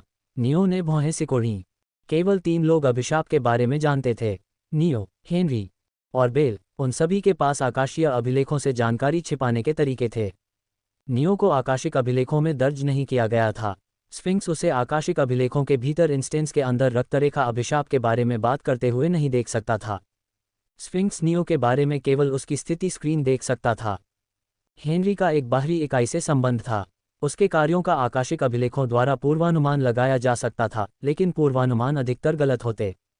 ये समझ में आता है कि आकाशिक अभिलेखों के पूर्वानुमानित भविष्य में हेनरी को रक्तरेखा अभिशाप के बारे में पता नहीं था। लेकिन बेल के बारे में क्या? वह आकाशिक अभिलेखों से यह जानकारी कैसे छिपा रहा है? पीछे देखने पर यह समझ में आता है। बेल पृथ्वी पर सबसे शक्तिशाली, संभवतः सबसे शक्तिशाली व्यक्तियों में से एक था और वह पृथ्वी के कोर का संरक्षक था। उसके जैसा शक्तिशाली और दीर्घजीवी व्यक्ति आकाशिक अभिलेखों के विरुद्ध प्रतिवाद तैयार कर सकता था। तो हेनरी ने घर में जो 2 लोग लाए हैं वे तुम्हारे माता पिता के पुनर्जन्म हैं, स्फिंक्स ने कुछ सुरागों को जोड़ते हुए कहा। जब नियो ने सोचा कि स्फिंक्स उससे पुनर्जन्म के बारे में सवाल पूछेगा तो उसके शब्दों ने उसे चौंका दिया। मुझे नहीं पता कि हेड्स ने पुनर्जन्म क्यों लिया है, लेकिन मैं उसके भविष्य की भविष्यवाणी नहीं कर सकता। वह बहुत शक्तिशाली है। उद्धरण चिन्ह प्रश्नवाचक चिन्ह उद्धरण चिन्ह। आकाशिक रिकॉर्ड एक सुपरकंप्यूटर की तरह है जो भविष्य की भविष्यवाणी करने में सक्षम है। आपको क्या लगता है कि इस कंप्यूटर को चलाने के लिए ऊर्जा कहाँ से आ रही है? स्फिंक्स ने सवाल किया। नियो चुप रहा और स्फिंक्स ने बात जारी रखी। ये कारणता नामक एक शक्ति स्रोत है। भविष्य की भविष्यवाणी करने से कारणता समाप्त हो जाती है। नए उदाहरण बनाने से कारणता समाप्त हो जाती है। आकाशिक रिकॉर्ड जो कुछ भी करता है उसमें कारणता समाप्त हो जाती है। स्फिंक्स ने समझाया। स्फिंक्स ने कहा, व्यक्ति जितना अधिक शक्तिशाली होगा उसके भविष्य की भविष्यवाणी करने के लिए उतनी ही अधिक कार्य कारणता की आवश्यकता होगी। क्या उनके भविष्य का ज्ञान पहले से ही आकाशीय अभिलेखों में नहीं है? नियो ने पूछा। ये पुराना ज्ञान है, स्फिंक्स ने उत्तर दिया। तुम जैसे लोगों ने विशाल तितली प्रभाव पैदा किए हैं और पूरे भविष्य को बदल दिया है। अब शक्तिशाली लोगों के भविष्य की भविष्यवाणी करने के लिए ये बहुत अधिक कारणता का उपभोग करता है। आकाशीय अभिलेख ऐसा नहीं करते हैं जब तक कि यह कोई आपातकालीन स्थिति न हो। इससे पहले कि नियो कुछ कह पाता, स्फिंक्स ने कहा, हेड्स का भविष्य भविष्यवाणी नहीं किया जा सकता है, भले ही आकाशीय अभिलेख सभी संग्रहित कारणता का उपभोग कर लें। मेरा विश्वास करो, मैंने कोशिश की है और इसने आकाशीय अभिलेखों को लगभग बंद कर दिया है। नियो ने अपनी जीभ चटकाए। वह इस अवसर का उपयोग ये देखने के लिए करना चाहता था कि अभिशाप जॉर्ज और मीरा को कैसे मारने की कोशिश करेगा और उस जानकारी का अपने लाभ के लिए उपयोग करेगा।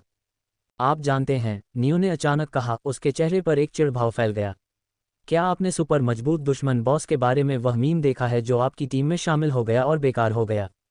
मैंने नहीं देखा। तुम मुझसे इसके बारे में क्यों पूछ रहे हो? आईने में देखो, ये चुटकुला आपको खूब हंसाएगा। स्फिंक्स को अपमानित महसूस हुआ। आकाशिक रिकॉर्ड प्रशासक ने मीम के बारे में जानकारी प्राप्त करने के लिए रिकॉर्ड को देखा और इसका इस्तेमाल जवाबी हमले के लिए किया। दुर्भाग्य से इसके बारे में कुछ भी नहीं था। यदि आप मुझे पिताजी का भविष्य नहीं दिखा सकते हैं तो मुझे वह भविष्य दिखाएं जहां आथा और अन्य लोग हड्डी की खुदाई के लिए जाते हैं, नियो ने कहा। उसका स्वर फिर से गंभीरता में बदल गया। ओह, आप इसके लिए अपना इनाम इस्तेमाल करना चाहते हैं?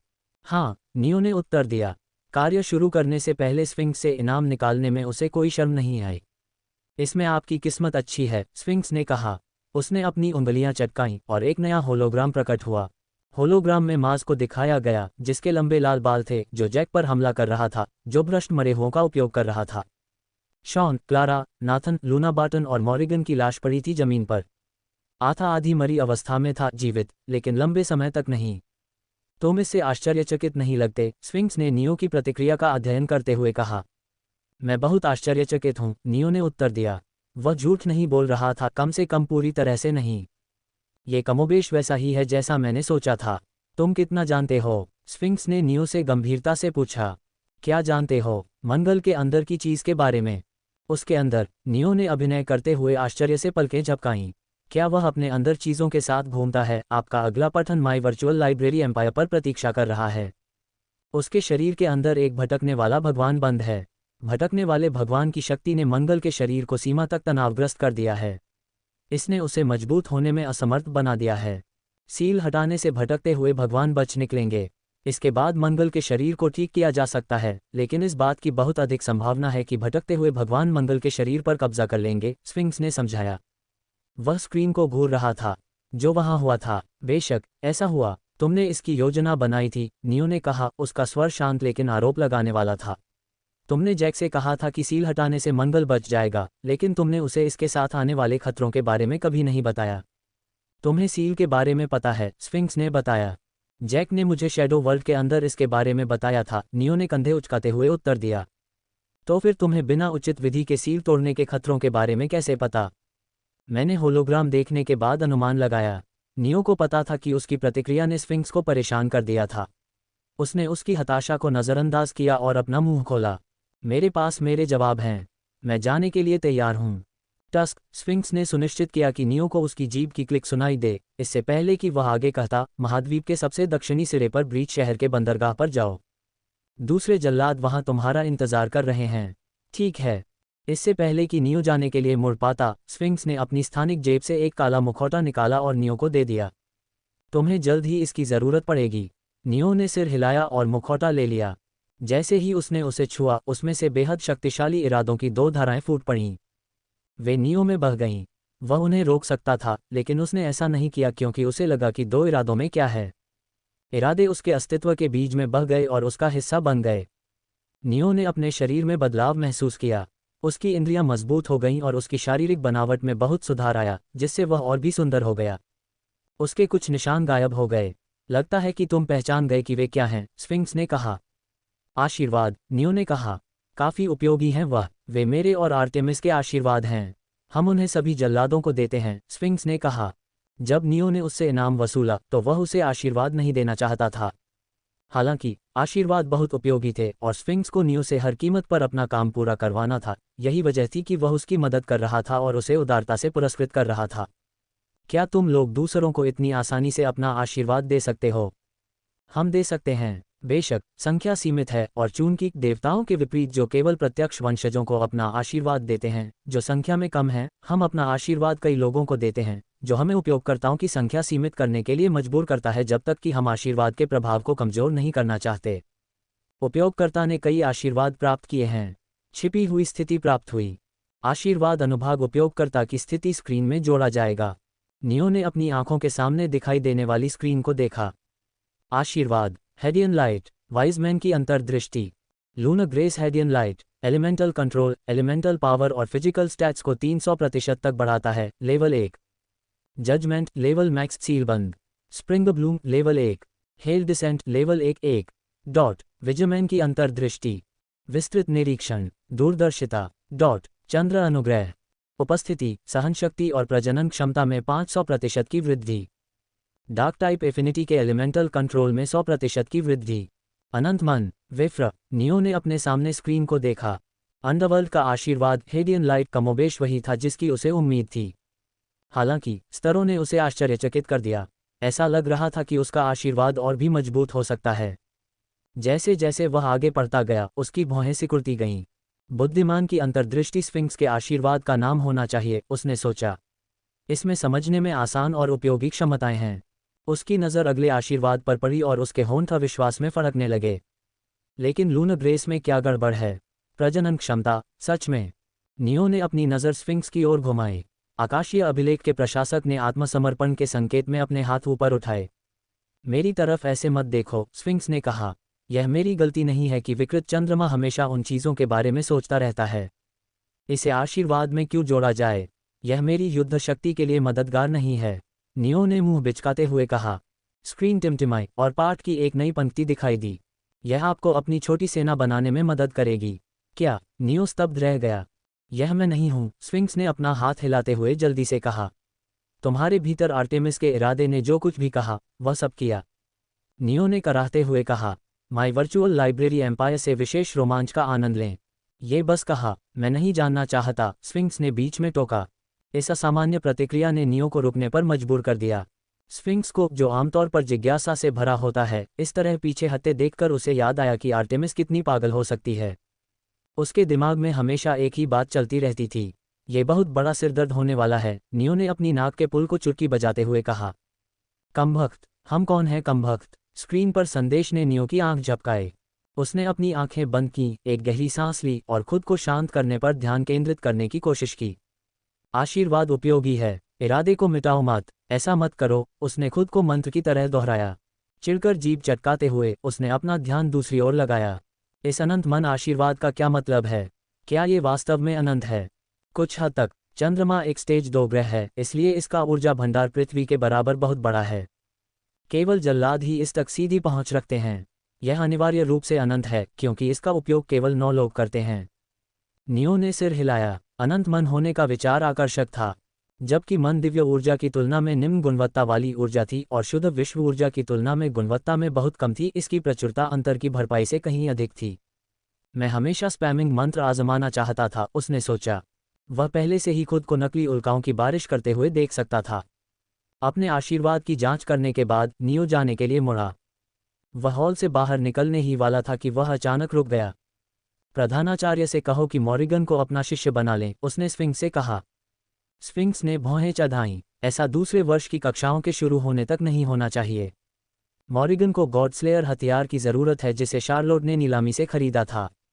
जब वे अस्थि उत्खनन के लिए जाएंगे तो इससे उसके बचने की संभावना बढ़ जाएगी।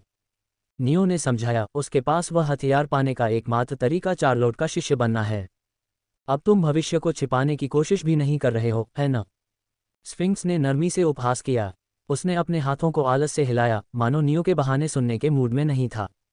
इसे पूरा समझो। समझ गया। उसने बिना एक और शब्द कहे चांदी के पोर्टल से कदम बढ़ाया। दुनिया उसके चारों ओर बदल गई और एक पल में नियो ने खुद को अकादमी के भीतर अपने छात्रावास के कमरे में वापस पाया। जैसे ही वह प्रकट हुआ, उसके सामने एक स्क्रीन प्रकट हुई। क्वेस्ट, एलिजाबेथ डी ब्यूफोर्ट को बचाओ पुरस्कार, दुष्वप्न तत्व का जागरण, शून्य क्षेत्र मंत्र, क्राउनलेस किंग एक्सपी जोड़ 50%, सहानुभूतिपूर्ण पारलौकिकता एक्सपी जोड़ 50%। विफलता, अमेलिया डी ब्यूफोर्ट का गुस्सा। समय सीमा 20 दिन। स्वीकार अस्वीकार स्वीकार, नियो ने अपने मन में कहा और स्क्रीन गायब हो गई। वह दरवाजे की ओर मुड़ा और आगे बढ़ने के लिए तैयार हो गया, फेलिक्स के कमरे में प्रवेश करने के लिए शैडो स्टेप का उपयोग करने का प्रयास किया। हालांकि जैसे ही उसने कोशिश की, फेलिक्स के छात्रावास के कमरे के चारों ओर एक अदृश्य अवरोध ने उसे रोक दिया। अकादमी में इतनी अच्छी सुरक्षा क्यों है? अगर कोई खलनायक घुसपैठ कर रहा होता तो मुझे यकीन है कि यह बकवास अवरोध काम नहीं करता।